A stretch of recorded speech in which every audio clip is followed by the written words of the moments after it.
Alexei Navalny, vocal critic of Vladimir Putin, dies in prison, Russian government. London. Alexei Navalny, the longtime Russian opposition politician and critic of Vladimir Putin, often considered to be a vocal and prominent thorn in the side of the Russian government, has died in prison at age 47, according to the prison service. On February 16, 2024, in Correctional Colony No. 3, convicted Navalny AA felt ill after a walk, almost immediately losing consciousness. The medical staff of the institution immediately arrived, and an ambulance team was called. All necessary resuscitation measures were carried out, which did not give positive results. The doctors of the emergency medical service pronounced the convict dead, the release said. U.S. Secretary of State Antony Blinken spoke about the reported death of Navalny during a meeting with the Indian Minister of External Affairs in Munich. "If these reports are accurate, our hearts go out to his wife and to his family," Blinken said.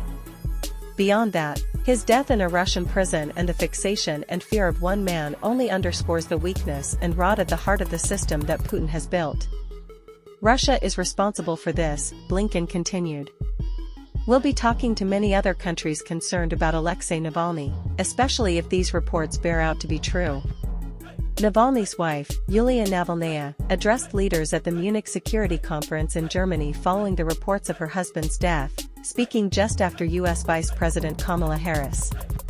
"We cannot believe Putin, they always lie," she said. "If this is true, then Putin and his friends should know that they will be responsible for what they have done to the country and my family. And that day will come soon. The international community must come together and defeat this evil, terrifying regime that is now in Russia," Navalnaya said.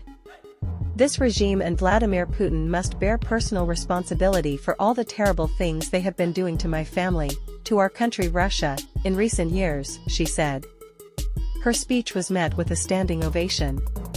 "Whatever story they tell, let us be clear, Russia is responsible," Harris said, reacting to the news of Navalny's death.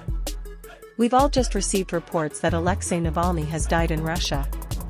This is of course terrible news, which we are working to confirm," Harris said at the Munich Security Conference.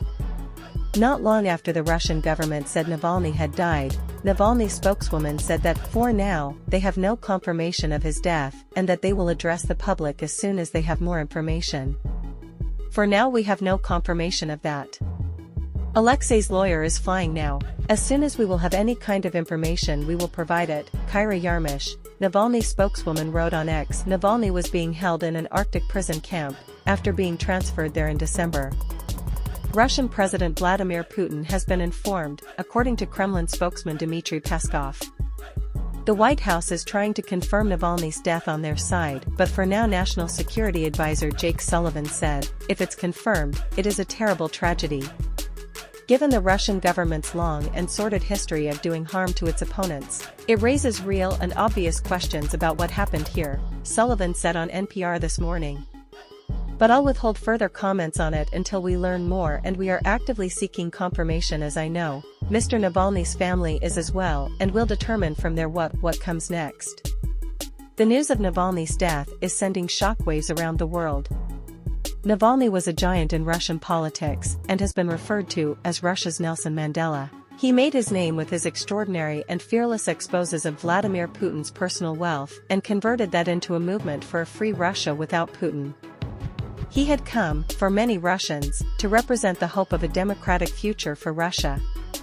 While he lived, despite the new depths of repression Russia has sunk to in the past 2 years, he represented hope, fueled by his indomitable optimism still broadcast from his prison cell. Now, however, the anti-Kremlin opposition has just been all but extinguished. While the cause of death is not yet known, there has been an immediate uproar of suspicions that he may have been murdered.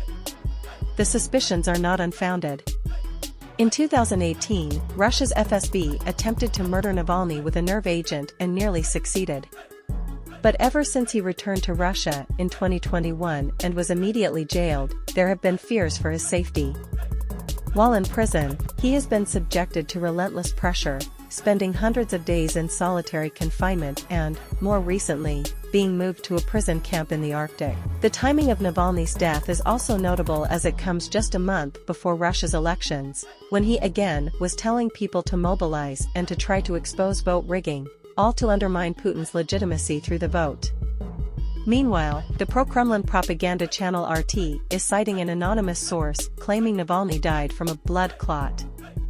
The Kremlin has worked consistently to dismantle Navalny's peaceful movement, outlawing it as an extremist organization and arresting or driving into exile its leaders.